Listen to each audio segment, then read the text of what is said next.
All right. So we are joined here today by one of the most reoccurring guests. I think you're right up there with Andy Bellavia now, Ryan Kraudel. Ryan, thanks for joining us. Dave, thanks a lot for having me. It's great to be back and an honor to be in such good company of reoccurring guests. Absolutely. So, real quick, for those that don't know who you are, can you give us a quick background on who you are, Valencell, just your background? Sure, yeah. So I head up marketing for a company called Valencell. We make the biometric sensor technology that goes into wearable devices of all kinds. So the easy way to think about it is the green blinking lights on the back of a smartwatch or a fitness band, or in some cases, red blinking lights, which we'll get into more in this conversation.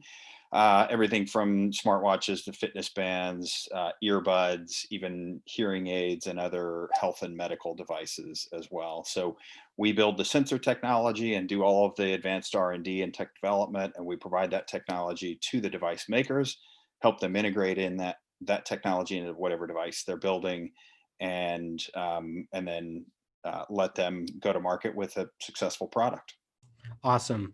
Yeah. So, I look at you as like you're the guy that I always go to when I have questions around biometric sensors. And, when I think about the evolution of hearables and wearables in general, I always come back to this idea that health is going to play such a critical role.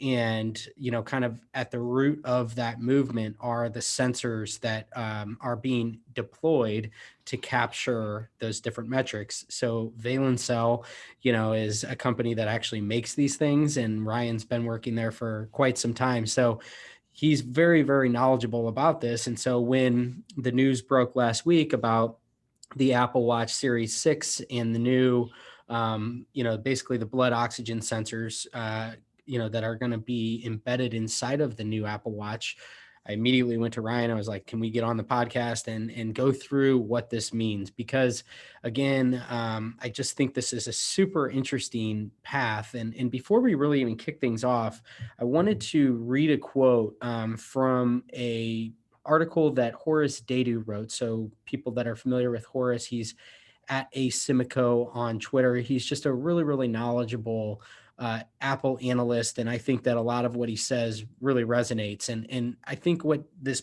piece that he recently wrote, I thought would be a really good way to kick things off for this whole conversation today. So basically, in this piece, I won't read the whole thing, but he's outlining all these different things that the Apple Watch can do, right?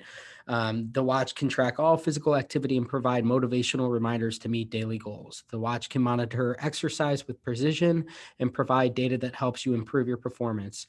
The watch can also be used to pay for your groceries at the register. And so he goes on and on, and he's just talking about all these different things that the watch can do. And he says the reason the watch can do all these things is because it's a computer. It's a computer with a dual core processor based on the A13 Bionic chip, also used in the iPhone 11, blah, blah, blah, blah, blah. But although being a computer allows the watch to do all this and more, no PC can do even one of these things, nor does a PC have GPS or cellular connectivity or NFC, and is certainly not swim proof. And so I thought, like, this is so interesting because when we think about the computerization of wearables, right, and like this idea of body worn computers, for the first generation, they were pretty pedestrian in what they could do because there wasn't a whole lot of unique things that they can do. But as they've graduated into being more sophisticated in the sensors that they have embedded in them, they're starting to tackle use cases that no other type of device can really do. And I think that the main use case that all of these kind of revolve around, particularly when it comes to wrist-worn wearables, is health. And clearly, this is the position that Apple's taking. So let's just start right there.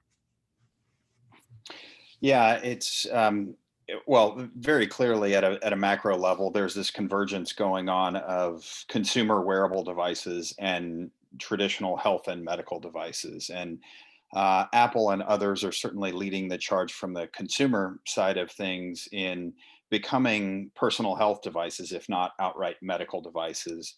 And the latest instantiation of the Apple Watch is just takes it further down that path for the Apple ecosystem. And I thought that the way obviously Apple is extremely good at marketing, and the way they position their products and the capabilities are really telling, mainly because of not just where they focus but also what they don't say. And if you look at the promo video around the latest version of the Apple Watch, it's the future of health is on your wrist, and that's the future of health is really, I think, succinctly summarizes Apple's vision for this market and where they are focusing their product and their business strategy. And the latest version of the Apple Watch with the pulse oximetry capability is certainly taking it further down that path. Yeah, and I think like I go back to I think it was Jeff Williams was talking on stage. I think it was when they introduced the ECG monitor, and I always cite this quote, but it's he referred to him as an intelligent guardian of health. And I think that's when they really understood that that's where the Apple Watch's niche really resided was in health. And so it's not surprising to me that they've sort of continued to just kind of double down on that. And now, like you said, the whole promotion video it's like almost entirely about health. It's about fitness, it's about wellness. So let's just start to get into this blood oxygenation and the pulse oximeter. Let's start with the pulse oximeter. Can you give us the science behind why this thing works? Like you mentioned at the top of, if you have an Apple Watch, you've probably noticed before that it emits a green light, right? Like that's the PPG sensor that's emitting that. So that's green. Why is this pulse oximeter red? How are these things going to kind of like work in tandem? Just really curious to learn the whole science behind this. Sure. So PPG sensors have become the dominant sensor technology in wearable devices, primarily because of their ability to measure a variety of different biometric signals and indicators through one body location, one sensor technology. And the vast majority of PPG sensors in the market today are using green or some wavelength right around the green area to measure heart rate and heart rate variability and other biometrics. What's different about SpO2 is there's a few things, but let's start with what is SpO2, and that's um, what SpO2 is measuring is, and most people think about it as or describe it as blood oxygenation, and that's an accurate description. It's actually SpO2 is a measure of the percentage of hemoglobin or the red blood cells in the blood that are carrying oxygen. And for most healthy people, that's somewhere in the 95 to 99% of those red blood cells are carrying oxygen. That's a normal reading, and the vast majority of people and readings you'll see on a pulse oximeter will come into that range. What is important about that is that it provides some early indications of when there are issues with oxygenation in the blood. So obviously, your blood needs to get perfused throughout the body, so different organs and tissues can use that oxygen from the blood in order to generate energy and the other bodily functions that are necessary. And so what this is doing is measuring that oxygenation in a very similar way to the way it measures heart rate.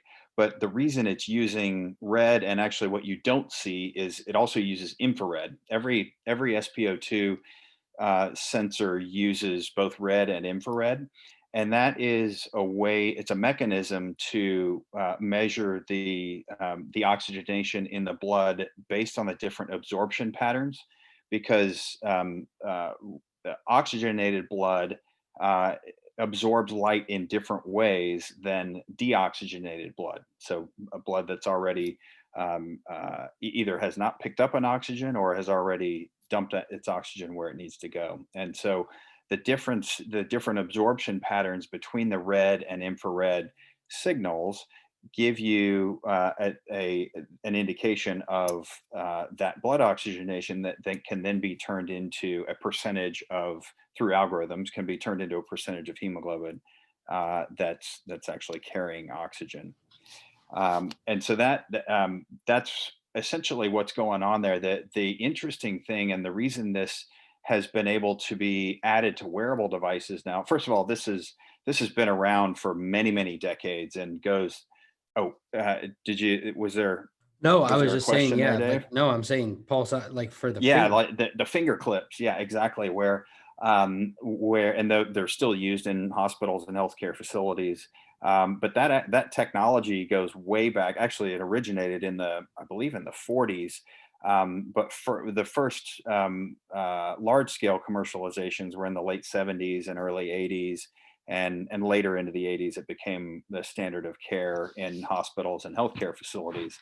And but what's different is those finger clips and the earlobe clips, that they're using what's known as transmissive PPG sensors. So transmissive being it shines light all the way through the body. So in those finger clips, there's an emitter on one side and a detector on the other side of your finger. And so that light, both red and infrared, is going all the way through your finger to the detector on the other side. That's not how wearable devices work, and it's been challenging to use or put these in wearable devices, SpO2 sensors in wearable devices, mainly because of the way. So most wearable devices are on the wrist or on the body, or in some cases in the ear. Um, but the transmissive nature of the previous generations of that technology are challenging because it the light trying to go all the way through the wrist versus all the way through the finger just doesn't work. But at the same time, you need the red and infrared signals to be reflected back. And most of the wearables today, most of the green light PPG sensors in those wearables are using reflective PPG, not transmissive PPG. So it's measuring how much light is actually reflected back based on the capillary blood flow. So the challenge has been, okay, how do you, and red and infrared light penetrate human tissue much further than the shorter wavelengths and the greens and blues. And so the problem is that light shines too far into your wrist. And the problem has been it shines too far. And so through different techniques, both from a hardware and an algorithm standpoint, and of course adding machine learning and AI techniques to that data, we've been able to use that same technology in red and infrared channels using more of a reflective mode as opposed to a transmissive mode in a device that's worn on the wrist. Does that make sense? Yeah, that makes sense. And I just find this to be such a modern marvel. Like, we don't appreciate these things, I don't think, as much as maybe, we take it for granted. It's amazing to me that, like you've mentioned it before on the podcast, but a big reason behind all this is the data science. Like, it's the machine learning algorithms, it's the ability to take this data that previously had just maybe been incomprehensible, to anybody that's looking at it. They don't know what they're looking at, but when you feed it through these sophisticated algorithms, so there's been massive leaps on the data science side. And then I think this is just so fascinating that, like, I never knew, the finger pulse oximeter, like what that thing's doing. I would bet the majority of people that are listening to this right now have worn one of those at some point of their life and couldn't tell you what exactly was going on there. They just know that it's detecting this, and it's reading the saturation of the actual cells in your body using lasers. And the fact that now you have these reflexive lasers, it's just unbelievable to me. And again, I think that sort of speaks, though, to the significance of these wearables, is that we on the surface look at these as like, this is a cool, like, kind of like a neat watch that can do all these different things. But when you really kind of start to break down, like, how it's doing all these things. It's truly remarkable, and it's going to lead to some really fascinating use cases. And I think that one of the things about Apple that they do really well is they really sort of they have like particularly with the wearables, they have these marketing messages and they're positioning it largely around fitness, right? Like there's plenty of disclaimers that say with the ECG monitor and with the now the pulse oximeter, these are not intended for medical use. You know, these are not intended to be a replacement. Um, and so they come at them with these applications that are largely around fitness and having like these training and these like for high intensity like types of workouts and stuff like that. But I think that, as you can probably attest, there's some really interesting medical applications that can be gleaned from this as well. And again, it's always going to be framed under this guise of this is not intended to be a medical device. Like they're not Yep. FDA grade 1 medical devices, and there's a lot of regulatory implications that stem from that. But we've talked about this before, where it's like even just being able, like if it relates to COVID, for example, like when we did the podcast with Andy and we had Chris Economos on, just even like this pilot light idea where it's like you might have something going on, like this myriad of sensors and the metrics that it's capturing in combination, they're kind of regurgitating out this result that is like pilot light is on, you need to go see a doctor. And that to me is what's so exciting about this, is even just directionally being able to see I might have something going on that's funky. Whether it be AFib with the ECG monitor being able to detect abnormalities in my heartbeat, or with this blood oxygenation, I'm about to go to bed and I have real low levels of blood oxygen. And so I think that's where this is all starting to get really interesting, is that it's this idea of transforming the wearable into a true intelligent guardian of health, preventative health tool, whatever you want to describe it as. But the more layers of complexity in terms of what you're capturing, and in combination with what you can glean from those insights in aggregate, that's to me where this is all getting really, really interesting. Yeah, and there's a lot to unpack there that triggered a bunch of thoughts. But so we've talked about sensor fusion before, and this is another example of that. We're now in a single wearable device, and by the way, the Apple Watch is not the only one. There are devices from Garmin and Fitbit and For Withings sure. and Amazfit and others Whoop. that have all, and Whoop too, that have all of this sensor technology as well.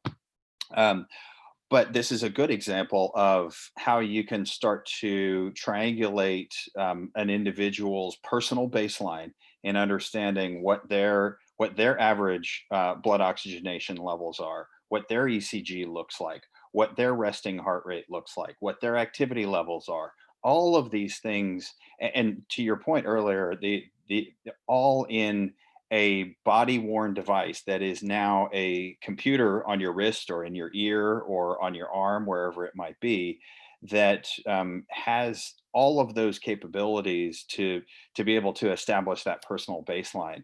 Um, and I think that's critical, and we'll come back around to that in a moment. But I don't want to lose a point you mentioned earlier, or a topic you touched on earlier, which is the whole medical grade and regulatory aspects of what they announced, specifically around SpO2, because SpO2 in a regulatory environment is interesting. It's one of the few areas that the FDA has determined that it can be used for both general wellness and for clinical applications. So some SpO2 monitors are FDA 510K cleared, others are used for just general wellness. And all of the consumer wearable devices, Apple, Garmin, Fitbit, all the ones that have SpO2 capabilities today, and some of the pulse ox clips even are not FDA cleared, just for general wellness purposes. But the finger clips from companies like Nonin and others are, and Massimo is another big one.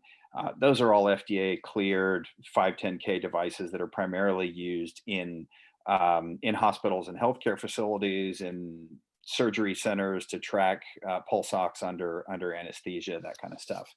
But it was interesting to me that Apple chose not to go down the 510K clearance path in the case of SpO2, whereas they did with ECG.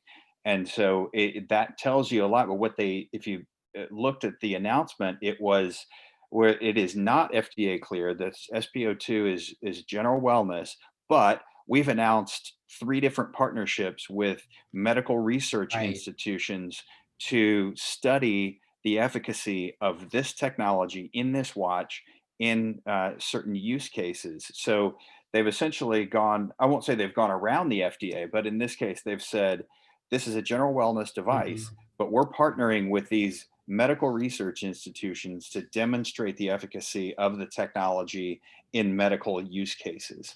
And so that I thought was brilliant in looking at using a general wellness device for demonstrating true clinical outcomes.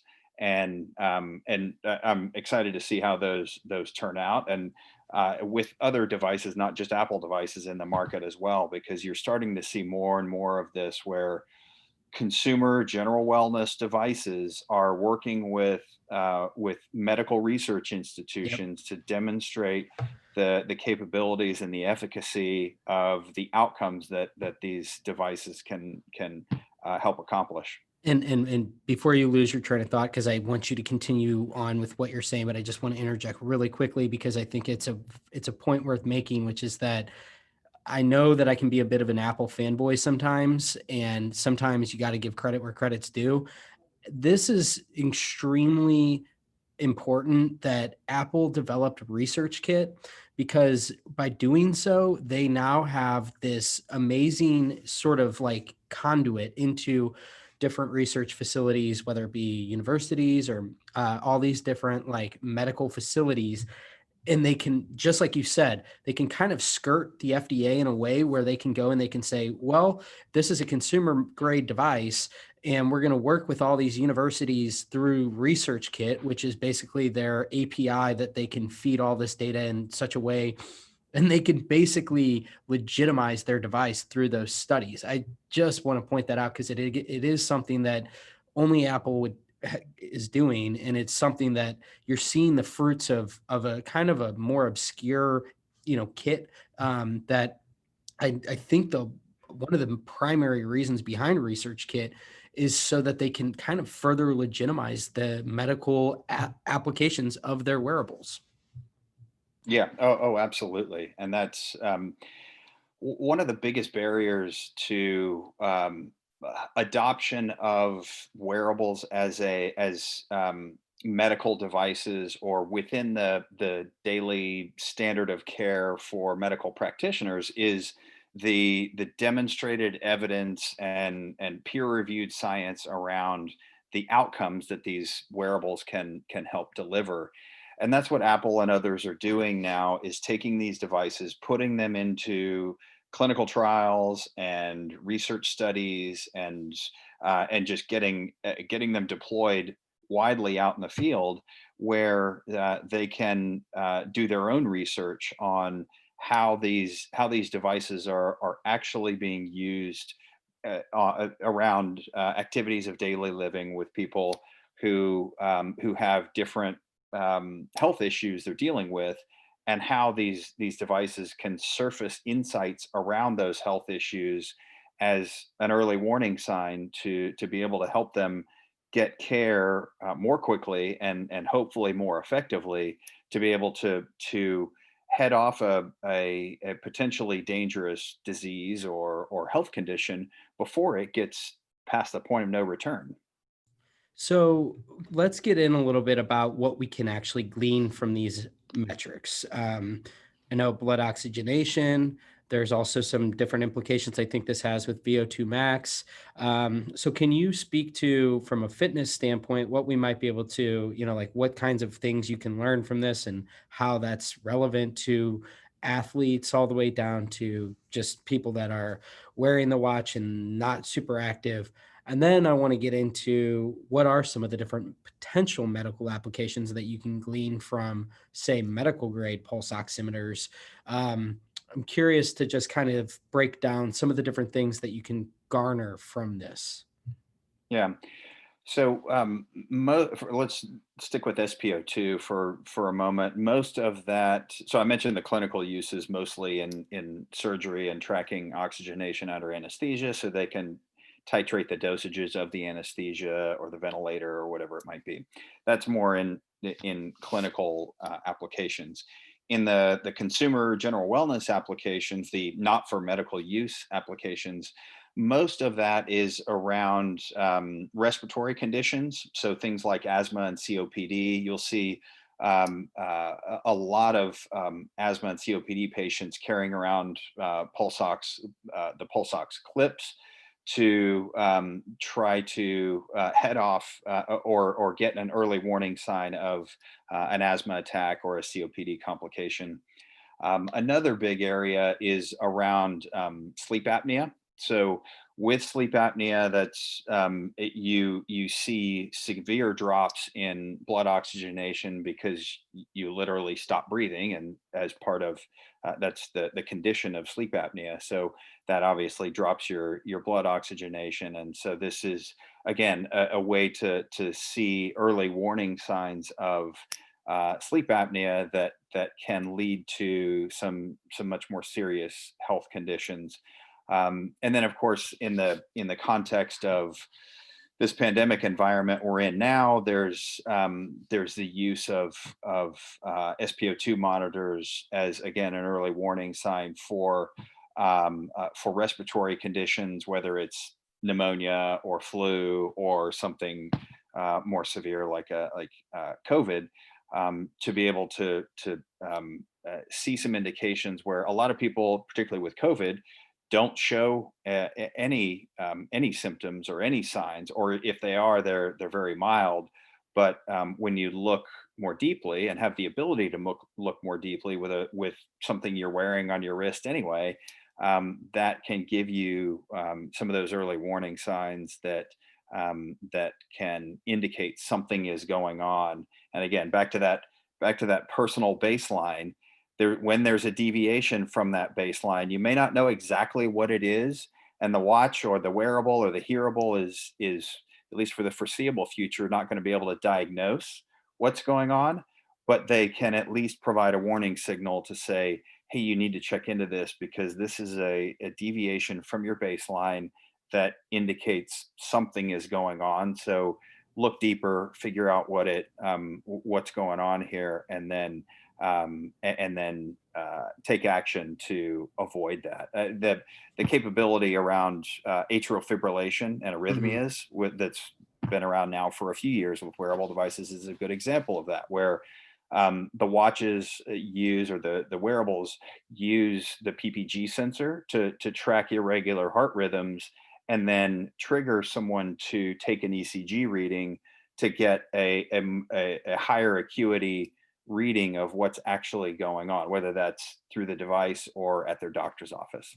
Yeah, and I should say too, like one interesting thing, using the heart rate monitor on the watch and juxtaposing it with the pulse oximeter now is that with the heart rate monitor, just like you said, in order to perform an ECG on your watch, you actually have to manually do it. Mhm. But with the heart rate monitor always sort of being active, you will get a notification if you're sitting and your heart rate spikes for Yep. a unknown reason. Yep. And what's interesting about this is that it's kind of the same thing that, um, and again, it's kind of a testament to how amazing some of these wearables are. It's going to maintain the same battery life. You have all these new sensors embedded, and it's going to be able to periodically issue the blood oxygen readings. And so, more times than not, it will probably be in the background and you won't even notice it, but it will be logged in your health app. So you will be able to actually have a log of data. But I think that where this gets interesting is, with the heart rate kind of being like this, method to maybe detect AFib, you know, it should be noted that along with the blood oxygenation with this new watch, another big theme was sleep tracking. Mhm. And so it would seem like sleep apnea could be the big kind of whale that this is going after. Is, if you're going to be wearing this at night, might be a really good way to detect if you have sleep apnea. And that again, that's what I think is like, that's why I commend Apple with all this stuff, is that they're leveraging their scale in ways that the reason that you're probably wearing your Apple Watch isn't to detect AFib, right? The reason you're wearing it is because you like having this gadget. Now, some people might be actually looking out for different problems, but I think a lot of the people that catch these things they're like wearing them, and just by happen chance, through the like law of numbers and the law of scale, you're going to get some people in there that are like suddenly recognizing this, and then it becomes a recognized use case of the device where people say, hold on, this is actually a really good way to potentially catch some of these underlying issues that I otherwise wouldn't know about. And I think sleep apnea is going to be the next one that we'll see a whole lot of different stories written about people detecting it through the pulse oximeter that's periodically running as you sleep at night. Yeah, and that's a good example of, and a lot of wearable devices makers do this, is they'll add sensor technology to the devices without actually announcing some of the capabilities. So Fitbit's a good example. They've had SpO2 sensors in their devices for several years now, if not longer, and but they didn't announce the SpO2 capability, because what they were doing is getting these devices scaled out into a large percentage of their users, and then doing it, using those devices as data collection endpoints to then advance their algorithms so they could then later announced the SPO2 capability. And you saw with, I think they just announced it recently as well. And they announced that several previous versions or existing devices in the market could now do SPO2 because the hardware was already there. They're just at that Flipping, point it's a software update. yeah. And so you mentioned sleep, and as it relates to the Apple Watch, I thought what one of the things the things they announced around sleep that was interesting, was how limited the sleep tracking was initially, or for now. It's basically tells you when you how long you slept, so when you went to bed, when you woke up, and that is essentially, oh, and the consistency of your sleep and in terms of your movement patterns. But there's with the this sensor technology, you can do a lot more, a lot more detailed sleep analysis and sleep tracking with these devices. So devices like Whoop and Aura and others do more sleep staging, sleep quality, sleep scoring, that kind of stuff. But Apple specifically did not announce that. But I'm sure you'll see it in Hmm. future, probably the near future, as they get, now they have the your heart rate, your activity, and your SpO2 in the context of your sleep. And at that point, then you're going to start seeing more advanced sleep metrics, more insights out of these devices. They are going to have to figure out the battery life issue as a to get more people Hmm. wearing it while they sleep, just because of the limitations around that right now. But I'm certain that is something they are actively working on. Yeah. Yeah, I would imagine so too. I actually just bought a Whoop, so I won't just be an Apple guy. I'm gonna try out another wearable. I feel like I'm gonna like run out of places on my body to be putting all these different gear, all these gadgets. But I'm the reason I did it was because, I think this is going to be this whole like quantified self movement. I think is going to be such a big trend throughout the 2020s, and we're really just getting started. I mean, in so many different ways, wearables they're finally finding their place in the market, and like we talked about at the beginning of the conversation, it feels like the biggest use case initially is going to be all centered around quantifying your like your biological physiological readings. And I'm curious to see like what other things you can do. And it seems like Whoop's kind of on the cutting edge with some of this stuff. But one thing I think that I wanted to get your thoughts on, when we had the conversation with Brett Bivens the last time you were on, we talked a lot about Apple Health as sort of this giant repository of data. And one of the interesting lines of discussion that we had throughout that is like, will Apple play nice with other wearable companies out there, both hardware and software? Or are they going to sort of treat it as if it's like this winner take all market? And I think we kind of both, prior to recording, we were talking a little bit about Fitness Plus, and I think this is really interesting for a few different reasons. Um, I mean, on the surface, you can look at it and you can say, wow, that's really a shot across the bow at somebody like a Peloton, right? This idea where you get, it's another subscription, $10 a month or however much and there's bundles now too with all kinds of, Apple TV and Apple News and all these different services that they're rolling out. Um, but the idea with Fitness Plus is that, in conjunction with your wearable, you can like stream fitness classes to your iPad or your Apple TV or to your iPhone. And I think one of the most interesting aspects to this is that it has, I'm almost imagining you have to have an Apple Watch to do some of this stuff, or at least it's going to optimize it because it has the readout in real time on the screen.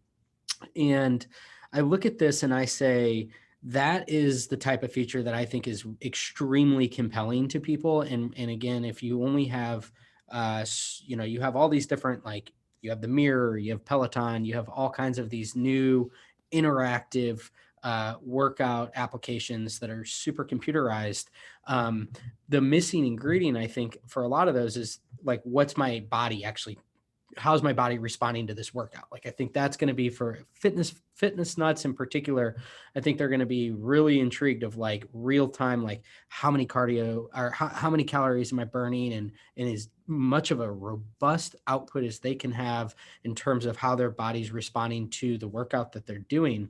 And so I look at this and it kind of goes off of what you were saying about sleep, where it's like, um, in a way, I almost look at this as, Apple rolling out kind of these introductory, um, like you can get a bare bones experience if you use Fitness Plus or if you get the sleep tracker. But I kind of feel like where this is going though is that it's going to dramatically expand the market because you're going to get a lot of people that they're going to get this experience. And a Peloton, for example, with their newest bike, they have a gym kit integration. So you actually will be able to sync your Apple Watch onto there.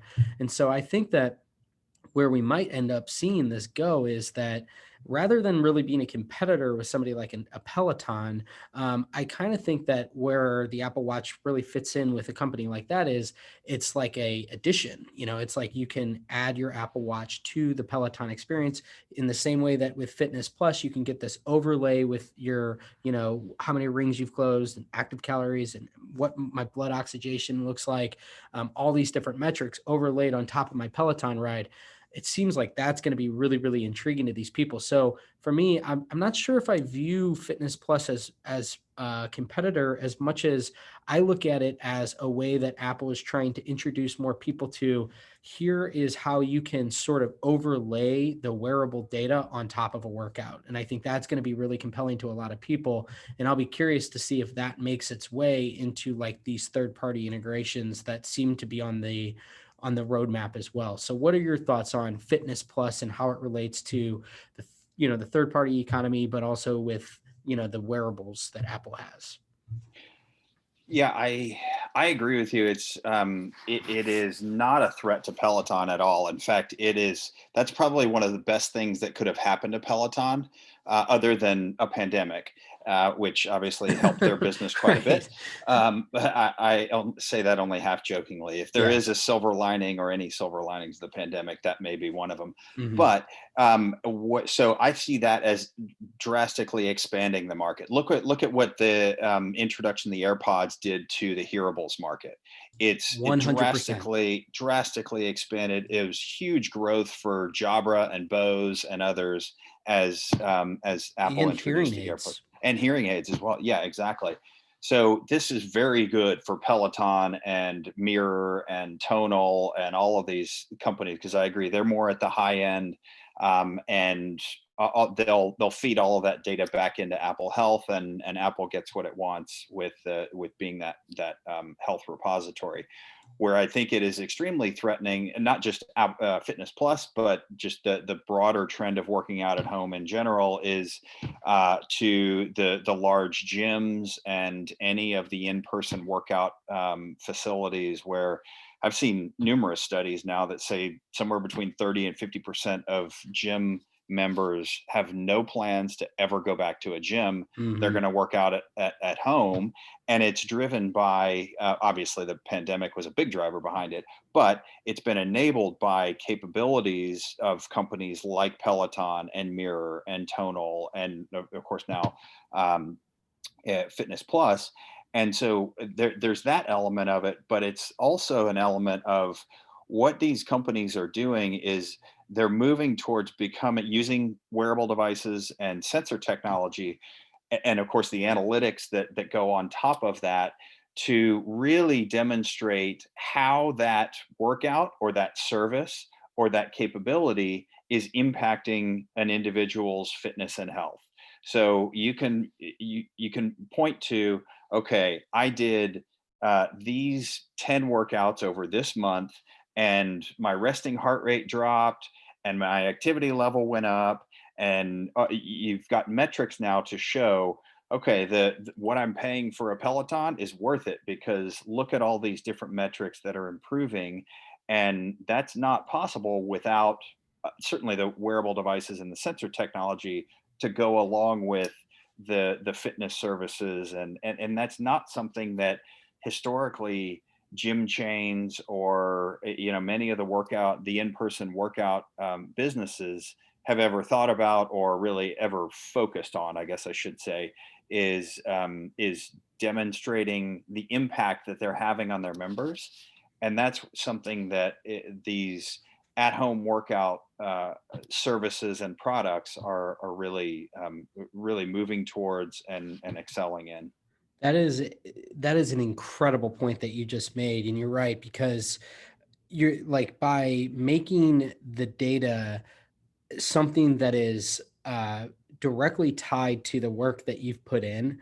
Again, it goes to the quantified self idea, is like when you can really start to break down and say, look, you did 10 Peloton rides this month, plus you, and so that was synced to your Apple Health data or wherever that's residing. um I kind of think that down the line, like, we're going to get into a whole, like, another big theme of this, and I don't know how exactly it's going to manifest itself in the market, but it's going to be about what you eat.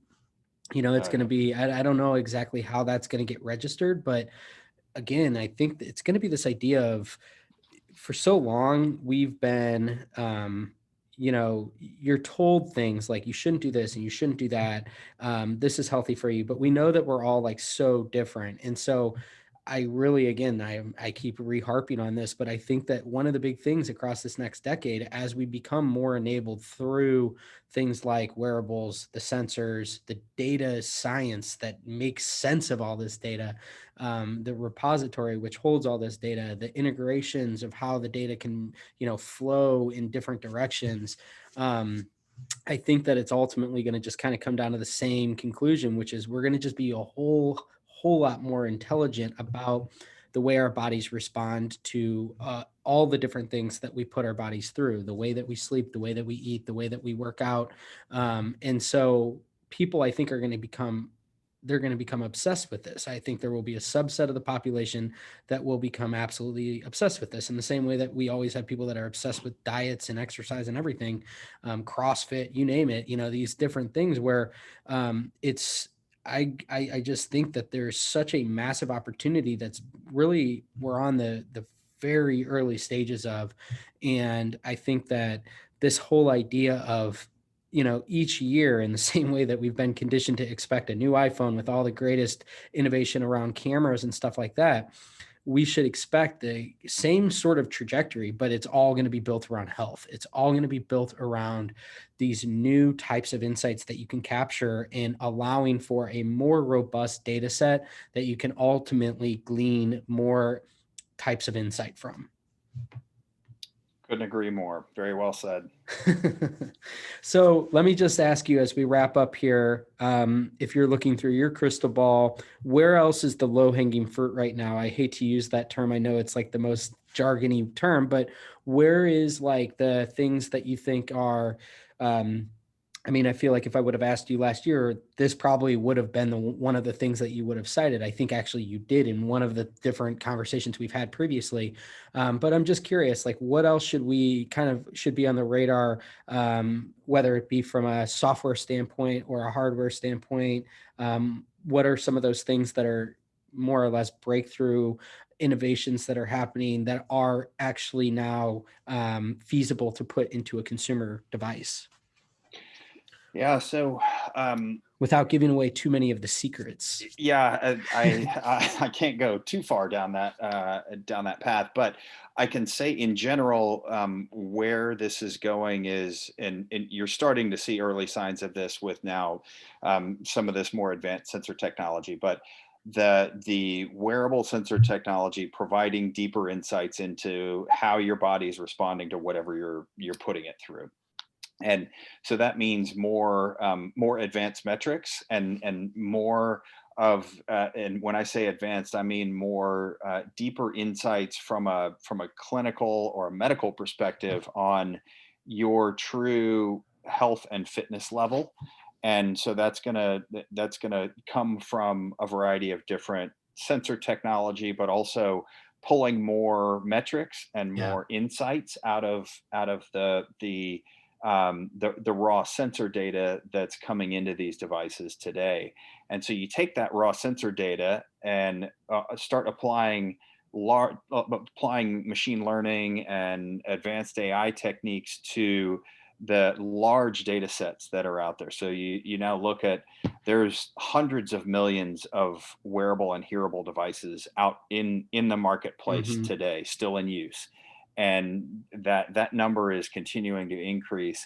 And so all of that data coming in and starting to apply machine learning techniques, frankly, we don't know all of what we're going to find, but you're starting to see this advancement towards the consumer wearable devices starting to pick off different use cases and enable advanced insights into health and medical conditions that have never been possible before. And that's that Hmm. combination of sensor technology across a broad scale of the population with machine learning applied to the sensor data that's coming in. And I think you'll start to see that. So, some examples in particular. So, respiratory conditions will be a big area of Yep. advancement, and cardiovascular conditions, and then also neurological conditions as well. So things like Hmm. Parkinson's and other neurological conditions along those lines that where you'll start to see more and more advancements. And Hmm. in some cases, FDA cleared wearable devices. In other cases, more like SpO2, that's just more of a general wellness type application. But more and more, you'll start to see that line blurring between a consumer device, quote unquote, and a true medical device. I love it. I think that's such good applications that you outlined there. I would agree with you. One of the things that I find really interesting about the hearing aid market in particular is this idea of, capturing like what Starkey's doing around not only like Livio AI obviously has some of the accelerometer and the gyroscope data, but the cognition data they have, I think, is a really interesting precursor of what could come, around dementia, Alzheimer's, Parkinson's, Yep. effects of the mind that I would love to see some innovation around. So I agree with you. I'm so bullish on this whole space. I love to see the movement that we're seeing now because I think that the more competition, the better. I think it's just going to fuel more and more types of uses. And for me, like we said at the beginning of the conversation, for a long time, wearables have been pigeonholed into like glorified, like step counters, Right. and now we're really starting to see them uh, graduate into, kind of they're graduating into their own. They're, like off to college. So I think it's cool, and I'm really excited to watch this whole thing progress. So thanks so much for coming on, really breaking down, what we've just seen Apple debut, and like you said, a number of other wearable manufacturers have already had, but sort of this new theme around blood oxygenation, what we can expect from it, and how it might ultimately evolve. So, Ryan, I really appreciate you coming on today. Thanks for everybody who tuned in here to the end, and we will chat with you next time. Cheers.